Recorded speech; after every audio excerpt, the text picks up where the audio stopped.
Hi, I'm Dwayne. I wanted to share my do-it-yourself levitating solar motor. I'll give a brief explanation on what makes the rotor spin and how it's levitated, then show some pictures of how it was constructed. I'd like to thank a couple of YouTubers. One goes by the name of H Motor and the other is Adele Castelli. Both gave me valuable information to help me get through this. I'd also like to thank all the people out there sharing valid information and ideas. I hope you like the video. Okay, brief description of how this works.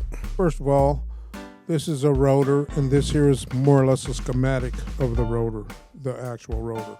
So as the solar panel gets energy from the sun, it sends current down this green wire to this coil and back up through this green wire to complete the circuit.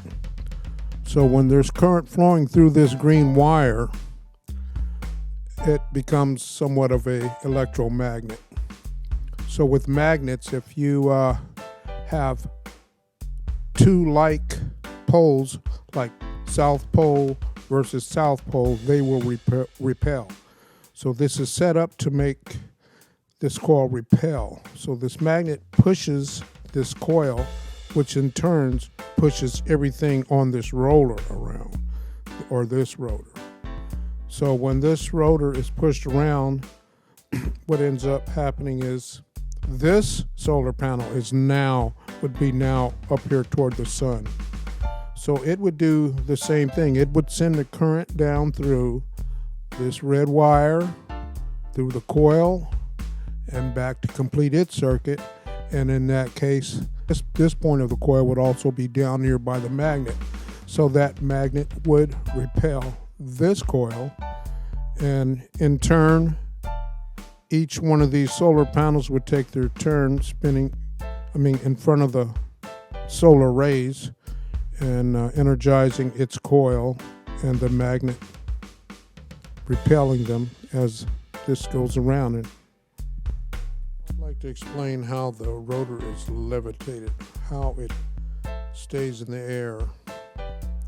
It's called magnetic levitation, so it just floats. But anyway, we talked about how magnets attract and repel. So here we have these magnets set up to repel. Remember, the North Pole is going to repel the North Pole, and the South Pole is going to repel the South Pole. So if we flip these around and had the South Pole here and the North Pole here, the magnets would pull together. But like I said, we're set up to repel. Okay, this would be the rotor itself. This is the rotor shaft. But anyway, as these repel, if you look closely, you can see there is a slight offset on the upper magnets, the shaft magnets, that are slightly to the left, just a little bit. What that does is when this magnet here is pushing away, it's going to push it slightly toward the left. This little line here indicates a stop, so it will only go so far. Same in the back, you can see the slight offset. Now let's look at it from a different angle. Again, like I said, we have our magnets repelling. So if this magnet was directly over one magnet, it would fall to the left or right. It would not come straight down. So we have it between two repelling magnets, one pushing slightly left, one pushing slightly right, and it settles down right in the middle. Same with the back end of this magnet set. And like I said, all these magnets, these bottom magnets are fixed in place. If not, they would just shoot away from each other.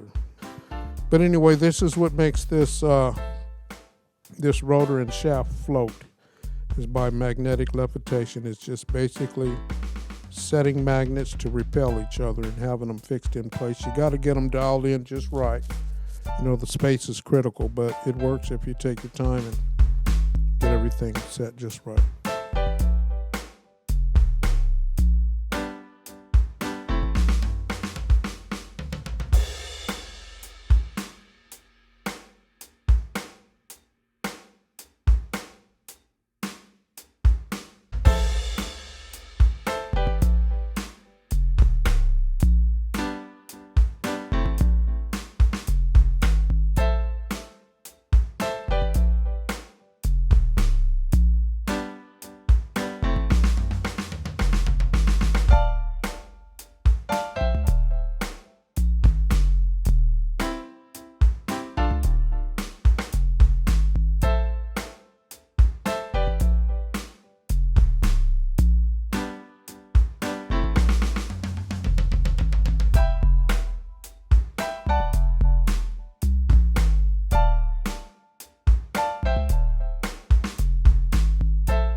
I've listed links to where to purchase parts I used in the description.